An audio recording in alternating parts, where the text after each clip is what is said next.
Hello everyone, welcome back to my channel. Friends అందరు ఎలా ఉన్నారు? బాగున్నారా? నేను కూడా చాలా చాలా బాగున్నాను. ఇది మా బాబు బర్త్డే సెలబ్రేషన్స్ నేను మీతో షేర్ చేస్తున్నాను. ఎవరికైనా నచ్చితే కనుక లైక్ చేయండి.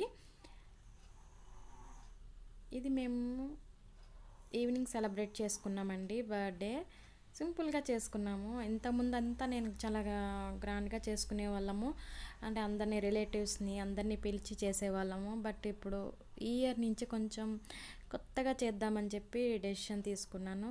సో ఇట్లా అందుకని మేమే ఇంట్లో సింపుల్గా చేసేసుకున్నాము. అంటే ఎవరిని పిలవకుండా ఇంట్లోనే చేసేసామన్నమాట. మా వరకు మేమే చేసుకున్నాము.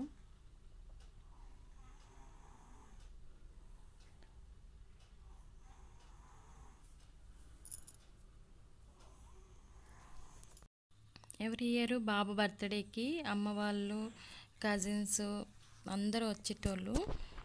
కానీ ఈ ఇయర్ ఇంకా ఎవరికి ఏం చెప్పకుండానే మేమే సింపుల్గా చేసేసాము.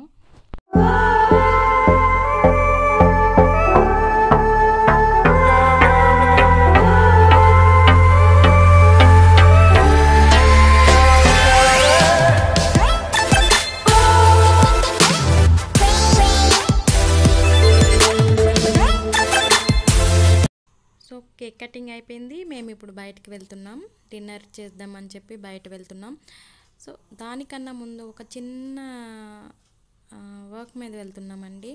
అదేంటంటే ఓల్డ్ ఏజ్ హోమ్కి వెళ్తున్నాము. అది ఇక్కడ మౌలాలీలో ఉంది, మాకు దగ్గరలోనే ఉంటుంది. సో ఈ ఓల్డ్ ఏజ్ హోమ్లో 50 మెంబర్స్ దాకా ఉంటారు. వాళ్ళకి మా బాబు చేత మాకు తగ్గట్టు మేము ఫ్రూట్స్ ఇప్పిస్తున్నాను. అంటే చిన్న పిల్లల దగ్గర వెళ్ళి చేసే కంటే ఇలాంటి వాళ్ళ దగ్గరికి వెళ్ళి చేస్తే చాలా బాగుంటుంది. ఎందుకంటే చిన్న పిల్లల దగ్గరికి వెళ్ళి వాళ్ళని మనం బాధ పెట్టకూడదు కదా. సో నేను చేసుకోలేకపోయాను బర్త్డే అన్న ఫీలింగ్ వాళ్ళకి రాకూడదు. అందుకే వాళ్ళ దగ్గర కంటే కన్నా ఇట్లా బెటర్ అని చెప్పి మేము ఓల్డ్ ఏజ్ హోమ్కి తీసుకొచ్చాము. వాళ్ళందరూ చాలా బ్లెస్ చేస్తున్నారు. చాలా చాలా హ్యాపీ అనిపించింది. ఇలా మాకు తోచినట్టు మేము ఇంత చిన్న సహాయాన్ని చేశాను. చాలా హ్యాపీ అనిపించింది.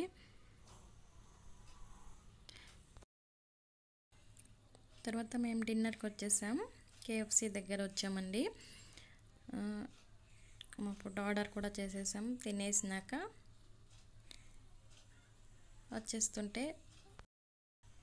అక్కడ కొంతమంది ఫారినర్స్ మా బాబుని పిలిచి మరీ సెల్ఫీలు అవి తీసుకుంటున్నారు. వాళ్ళు కూడా చాలా క్యూట్గా ఉన్నారు కదా. కానీ వాడేదో మా బాబు నచ్చి వాళ్ళు మళ్ళీ ఫొటోస్ తీసుకున్నారు చూడండి. సో అంతేనండి. మేము ఇక్కడ కొన్ని పిక్స్ అవి తీసుకున్నాము. ఇంకా మా బాబు బర్త్డే పిక్స్ కూడా నేను మీతో షేర్ చేస్తాను. ఎవరికైనా నచ్చితే కూడా అవి కూడా లైక్ చేయండి.